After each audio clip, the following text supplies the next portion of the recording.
बार साधु सुंदर सिंह, जिसे bleeding feet profit बोलते हैं, आजकल के फेक लोगों की तरह नहीं, ब्लीडिंग जो नंगे पांव चला करता और उसके पांव से खून निकलता जब वो चलता था, सामर्थ से धनी, अभिषेक से धनी, वो एक औरत के घर में गया। बहुत बारिश हो रही थी और साधु सुंदर सिंह को बुखार हो गया और वो एक औरत के घर में दरवाजा खटखटाया और वो औरत बाहर निकली। वो क्रिश्चियन औरत थी।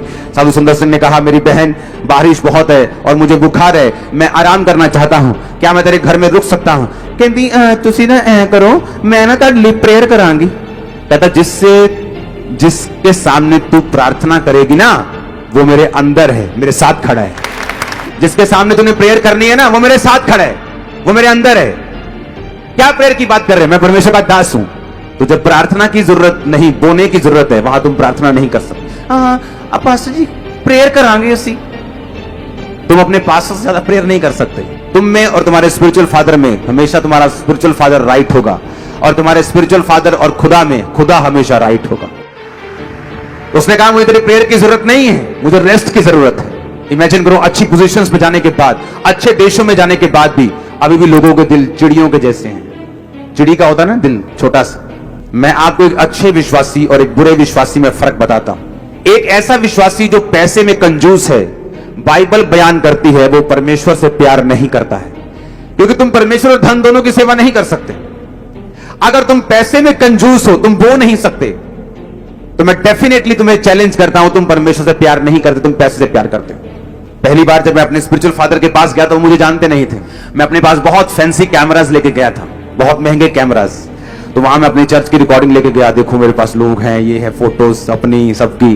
तो मैंने वो सारे गैजेट्स, वो लैपटॉप शायद, वो सब कुछ मैंने उनके पास एक टीम के जरिए पहुंचाया। मैं वहीं पे था, तो मैंने कहा आप उनको दिखा देना एक बार। तो जब उन्होंने मुझे अपने पास बुलाया, तो उन्होंने सब वो देखा, तो मेरे को वापिस करने लगे। तो पवित्र आत्मा ने बोला कि इसे वापिस मत लेना, जबकि मैं उसे बोने के लिए नहीं लेके गया था। जस्ट उनके वो टेबल पे था, तो मुझे ये अच्छा नहीं लगा कि मैं उनके टेबल से वो चीजें वापस लेके आऊं। तो मैंने कहा नहीं, मैं ये वापस लेने के लिए नहीं लेके आया। जब मैं लेके उसे वापस लेने के लिए गया था, तो मैंने कहा नहीं, वापस नहीं लेना, आप इसे आप यूज कर लो। मैंने साइड पे उसे रख दिया। मेरी लाइफ में, मेरी कंप्लीट क्रिश्चियन लाइफ में ऐसा कभी नहीं हुआ कि मैं अपने स्पिरिचुअल फादर के पास गया हूं और खाली हाथ गया हूं, इसलिए मैं भरा हुआ हूं।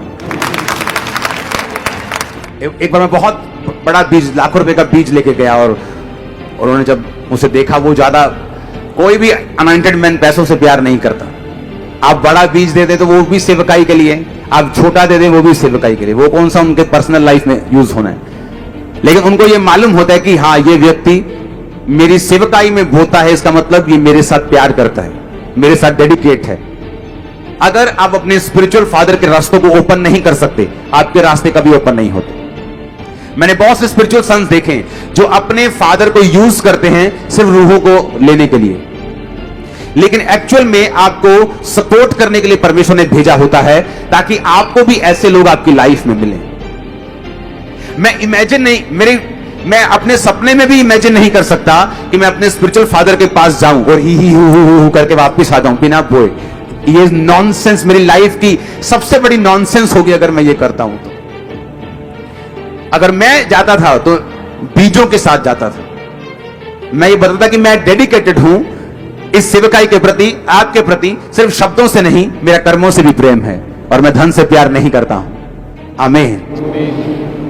बाइबल कहती, जब शाऊल और उसका नौकर जब गधियां ढूंढने के लिए गए, तो उसने कहा गधियां मिलने क्या करे। उसने कहा यहां एक प्रॉफिट है, पर हमारे पास कुछ है नहीं कि हम उसके पास लेके चले। अगर आप शमूएल प्रॉफिट का इतिहास देखेंगे, तो बाइबल कहती पूरी ऐसा प्रॉफिट जिसके मुंह से, आजकल के लोगों की तरह नहीं, हाँ, फेसबुक प्रॉफिट नहीं, एक रियल खुदा का दास जिसके मुंह से निकली बात पूरी होती थी। जब उसने गवाही दी कि क्या मैंने तुमसे एक भी गधा लिया है, क्या तुमसे कभी चांदी ली है, तो बाइबल कहती पूरे लाखों लोगों की गवाही थी कि तूने आज तक हमसे कभी कुछ नहीं लिया। फिर भी वो जन क्या कह रहा है कि अगर हम उसके सामने, दास के सामने जाएंगे तो कुछ लेके जाएंगे। उसने कहा हाँ, मेरे पास एक छोटा सा एक कुछ पैसा है, टुकड़ा है चांदी का या कुछ भी है, करेंसी है, हम वो लेके चलेंगे। यानी कि शमूएल भूखा था उस करेंसी का, लेकिन वो बोना ये एक ऑनर आपका तय करता था कि हाँ, ये व्यक्ति जो है ये उस अनॉइंटिंग का ऑनर करता है और ये उस विजन का ऑनर करता है। और बाइबल कहती है उनके बोने के कारण और उनकी अधीनगी के कारण शाऊल राजा बनाया गया और गद्दियां मिल चुकी थी। आपके हर खोया सामान मिलता है जब आप बोते हैं। आमीन, ऊंचा चाहिए। इसीलिए अगर आप पूरी दुनिया में निगाह मारेंगे, हर एक क्रिश्चियन, अगर आप अमेरिका में जाएंगे आप देखेंगे क्रिश्चियंस वहां ब्लेस के बाद ब्लेस होते जा रहे हैं। लेकिन आप दूसरी कंट्रीज भी हैं, अगर आप वहां पे जाएंगे आप देखेंगे क्रिश्चियन लोग ब्लेस नहीं, क्रिश्चियन होने के बावजूद ब्लेस नहीं। लेकिन उनका फर्क यही है कि वो बोने में बिल्कुल जीरो हैं और जो कुछ लोग देशों के लोग हैं वो बोने में बहुत ज्यादा आगे हैं। और जैसे वो बोने में आगे हैं, परमेश्वर रास्ते खोलने में भी उनके आगे है, और जैसे वो बोने में पीछे हैं, उनके रास्ते भी परमेश्वर ने बंद किए हुए हैं। बाइबल कहती है जब तू बोएगा मैं आसमान की खिड़कियां और दरवाजे खोल दूंगा। इसका इब्रानी में मतलब है डैम गेट, स्लूस गेट, कि डैम के पीछे पानी पानी है, आगे का हिस्सा सूखा हुआ है, क्योंकि परमेश्वर ने कहा मैंने तेरे डैम के गेटों को बंद किया हुआ है कि पीछे मेरे पास बरकतें भरी पड़ी हैं लेकिन तू आगे सूखा हुआ है, क्योंकि मैंने अभी तक डैम के गेट को नहीं खोला, क्योंकि अब तक तूने अपने टाइट को बोया नहीं। इतना पक्का है परमेश्वर का वचन, इतना एक्यूरेट है खुदावंद का वचन कि वो कहता तुम एक देह होने के लिए बुलाए गए हो। हर एक अंग का अपना अपना काम है, अमीर का अपना है, आईटी वाले का अपना है, गरीब का अपना है, प्रार्थना उपवास करने वाले का अपना है। आमीन।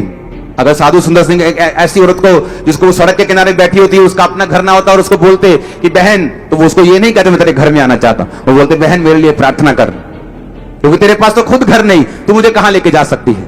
लेकिन जिसका घर है वो कहती मैं प्रार्थना करूंगी। उसने कहा जिसके सामने तूने प्रार्थना करनी है वो मेरे अंदर भी और मेरे साइड में भी है, मेरे चारों तरफ बैठा और खड़ा भी है, तो अपनी प्रार्थना अपने पास रख ले। अगर मुझे परमेश्वर ने, क्योंकि मैं भी कई बार खुदावन को बोलता खुदावन मैं फाइनेंस से सपोर्ट करूंगा सेवकाइयों को, मुझे सेवा नहीं करनी, तो परमेश्वर बोलेगा नहीं, जो काम मैंने तुझे करने के लिए बोला है उसी में तेरी बरकत है। अगर मैंने तुझे प्रीच करने के लिए बोला तो मुझे तेरे बिजनेस की सपोर्ट नहीं चाहिए कि तू ज्यादा बिजनेस करके मेरी सपोर्ट करे, जो तू टाइप देता है देता रहे, लेकिन जो तेरा असली काम है वो करता रहे। आज मुझे अपनी असली बुलाहट को, मेरा असली वरदान जो मेरे पास है, अगर मैं उसे यूज नहीं करता तो बाइबल कहती है आशीष मेरी लाइफ पर, मेरे बच्चों पर, मेरे फ्यूचर पर नहीं आती और मैं अस्थिर रहता हूं, कभी भी गिर सकता हूं, कुछ भी लाइफ में हो सकता है, क्योंकि परमेश्वर की प्रोटेक्शन फिर लाइफ में नहीं है। जोर से हालेलुया बोलो एक बार। आप मेरी बात को समझ रहे कि नहीं? और इसी कारण जब आप पूरी दुनिया में देखेंगे हर बंदा ग्रो करना चाहता है। अगर वो पास्टर वो बोलते हैं लाखों लोग हों, हजारों हों, मेरे पास भी डेडिकेटेड टीम्स हों, लेकिन जब वो अपनी चर्च में जाते हैं ऐसा कुछ उनको मिलता नहीं। हर एक छोटी चीज में वो संघर्ष करते हैं, हर एक ग्रोथ में वो संघर्ष, क्योंकि उनको ये नहीं मालूम कि तुमने ग्रोथ होने में सहायता नहीं की, तुमने ना बोया, तुमने ना अपने अंग के मुताबिक काम किया, तो इसीलिए तुम वो नहीं देख सकते जो तुम्हारा स्पिरिचुअल फादर देख रहा है। जब मैं वहां से वापस आया 2011 में, तो मैंने आते ही अनाउंस किया, क्योंकि मैं जानता था कि मैं एक एक अपनी जेब को खाली करके, अपने मन को खाली करके अपना आप भी बोकर आया हूं, और मैंने आते अनाउंस किया था ये चर्च देखना दुगनी होगी तिगनी होगी। आप जाके देखो, जब मैं वापस आया वो चर्च दुगनी थी तिगनी थी। जस्ट 6 महीने के अंदर अंदर पूरी मिनिस्ट्री चेंज हो गई थी, क्योंकि मुझे मालूम था जो मैं बोऊंगा वो मैं काटूंगा। जिसने बहुत बटोरा उसका कुछ ज्यादा ना निकला, जिसने कम बटोरा उसका कुछ अधिक ना निकला। जिसने ज्यादा बिखेरा, जिसने ज्यादा दान किए, उसका धर्म बना रहेगा, वो ज्यादा काटेगा। खुदावन आपको बरकत दे, वो आपके फलों को बढ़ाए, वो आपको सेम न रहने दे। आपकी लाइफ में जो कुछ भी वरदान है उसे आप परमेश्वर के लिए यूज करके उसकी आशीषों के वारिस बन सके। आमीन। ऊंचा ये बरकत तुम्हारी है।